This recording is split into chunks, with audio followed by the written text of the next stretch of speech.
এই যে ভারী হয়ে যাওয়া।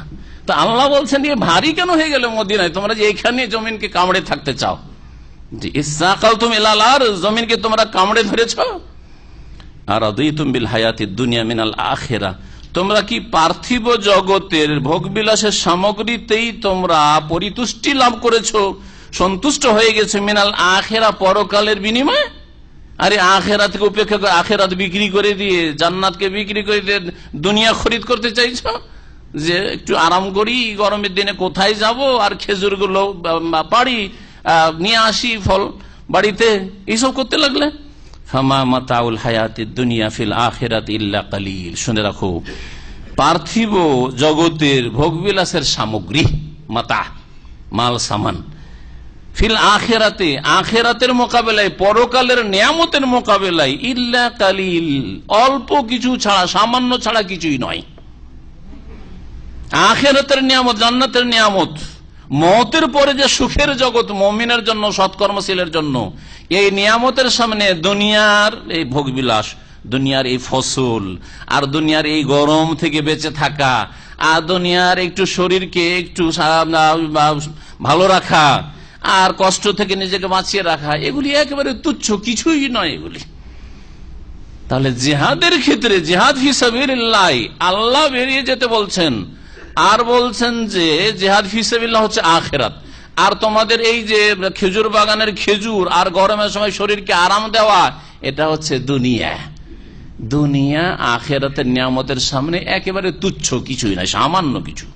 তাহলে বলুন, ফজরের সময় ফজরের নামাজ ছেড়ে যারা শুয়ে থাকেন শরীরকে একটু আরাম দেওয়ার জন্য, যে আরো 2 ঘন্টা পর ডিউটি শুরু হবে, তো এখনই উঠে গেলে তো আর 1 ঘন্টা ঘুম আসবেও না, তো যাক একটা না একটা ঘুম দিয়ে দিই, আর সকাল 7টায় যখন ডিউটি, তখন 6টার সময় সূর্য ওঠার পরে নামাজটা পড়ে নিয়ে চলে যাবো। ওরা নিজেদেরকে নামাজি মনে করে। এই শ্রেণীর লোকেরাও কিন্তু অনেক আছে আমাদের মুসলিম সমাজে, যারা নিজেদেরকে নামাজি মনে করে। আল্লাহ বলছেন যে আখিরাতকে বিক্রি করে দিয়ে, ফজর নামাজকে নষ্ট করে দিয়ে দুনিয়া খরিদ করতে চাইছো। এই শরীরের আরাম যে আধা ঘন্টা একটু ঘুমটা বেশি হয়ে গেল, আজকাল আসরের আজান 2:30 বা তার আগে হয়ে যাচ্ছে, ঠিক কিনা? তামাম এখানে খাওয়া দাওয়া করতে 2টা বাজে, আধা ঘন্টার সময়। বড় পরীক্ষা, বড় পরীক্ষা, ইমানের পরীক্ষা, আমলের পরীক্ষা। আরে আধা ঘন্টা এদিকে লস। আবার 4টায় ডিউটি, 4টা না হলে দোকানে ডিউটি শুরু হবে, যারা দোকান পাটে বা বিভিন্ন জায়গায় ডিউটি করেন, 4টা না হলে ডিউটি শুরু হবে, ওইদিকে আর 1 ঘন্টা। আমাদের অফিস 4টায় খুললে, বড় পরীক্ষা, বড় পরীক্ষা, এইদিকে আধা ঘন্টা, তারপরে নামাজ, আবার তারপরে 1 ঘন্টা। এমন কোনো কাজে লাগবে না, চা খাওয়া ছাড়া 3টা থেকে 4টার কোনো কাজে আসবে না।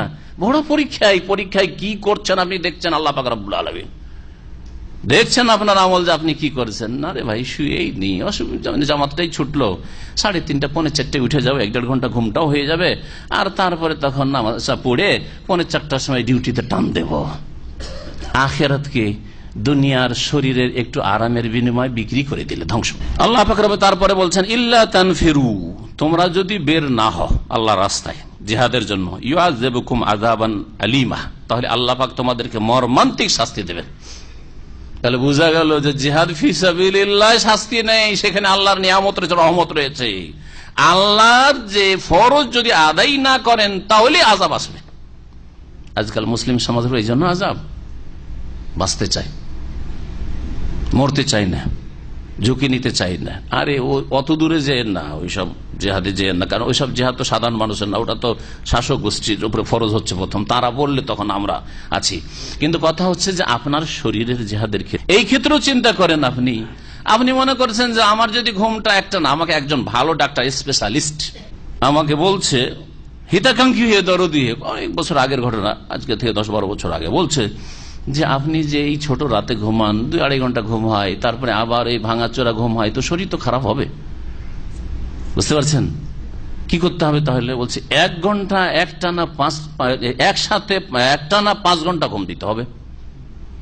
আমার হিতাকাঙ্ক্ষী বলছে, এই দুনিয়ার হিতাকাঙ্ক্ষী, কিন্তু 5 ঘন্টা ঘুম দিলে তখন রাত যখন ছোট হয় তখন এখানে 2:30 ফজর আজান হয়ে যায়, আর এদিকে হয়তো 12টায় ঘুমালে 2-2.5 ঘন্টা হয়, আর 2.5 ঘন্টা দিলে সকাল 5টা হয়ে যায়, ঠিক কিনা? আর সকালবেলা আবার ওই যে ডিউটির আগেখানে ওটা ওই ওরকম 4-5 ঘন্টা, ওটাও ভাঙা 1-2 ঘন্টা হয়, তো ওইদিকে 2 ঘন্টা, রাত্রে 2-2.5 ঘন্টা 3 ঘন্টা, এই করে ভাঙাচোরা করে খুচরো খুচরো ঘুম, বলছে এইটা শরীরের জন্য ক্ষতিকর, শরীরের ক্ষতিকর ডাক্তার বলছে। কিন্তু আল্লাহ বলছেন যে দেখো, আল্লাহর রাস্তায় যদি না বের হও, রক্ত ঝরাবার ক্ষেত্রে নয়, জিহাদ ফি সাবিলিল্লাহর ক্ষেত্রে, নামাজের জন্য যদি জামাতে না বের হয়, ইউআযযিবুকুম আযাবান আলীমা, আল্লাহ মর্মান্তিক শাস্তি দেবেন। এই আয়াত কি আপনার উপর ফিট হয় না? যে ব্যক্তি শরীরের চাহিদা পূরণ করার জন্য আল্লাহর ইবাদতকে নষ্ট করছেন। ওয়াস্তাবদিল কওমান গায়রাকুম, এবং তোমাদের জায়গায় আরেক জাতিকে আল্লাহ পাক নিয়ে আসবেন তোমাদের বদলে, তোমাদেরকে ধ্বংস করে দিয়ে আল্লাহ আরেক জাতিকে নিয়ে আসবেন। অথবা তোমরা কাফের মুরতাদ হয়ে যাবে আর আল্লাহ পাক অমুসলিমদেরকে ইসলাম গ্রহণের তৌফিক দেবেন। দেখেন এইরকম বহু আজকে পশ্চিমা দেশে পড়াশোনা করে স্টাডি করে ইসলাম গ্রহণ করছে, তারা বড় বড় দিনের দায়ী হচ্ছে, দিনের প্রচার করছে, দিনের দাওয়াতের কাজ করছে। আর জন্মসূত্রে 1000 বছর থেকে যারা মুসলমান হয়ে আছে তারাও অকেজে মুসলমান, কোন কাজের নাই এরা। আল্লাহ ওই কথাই বলেছেন, দুনিয়া থেকে হয়তো সাফ করে দেবে তোমাদেরকে, অথবা তোমরা চলে যাবে কুফরিতে, নাস্তিকতায় চলে যাবে। আর অন্য জাতি ইহুদি নাসারা সন্তানরা, হিন্দুদের সন্তানরা, তারা ইসলাম গ্রহণ করে ধন্য হবে, তাদের দিয়ে আল্লাহ দিনের খেদমত নেবেন। ওয়ালা তাদুররুহু শাইআ, এবং আল্লাহর তোমরা কোনো কিছুই ক্ষতি করতে পারবে না, তোমরা আল্লাহর ক্ষতি করতে পারবে না। আল্লাহু আলা কুল্লি শাইইন কাদির, আল্লাহ পাক সবকিছুর ওপর, সমস্ত বস্তুর ওপর ক্ষমতাবান।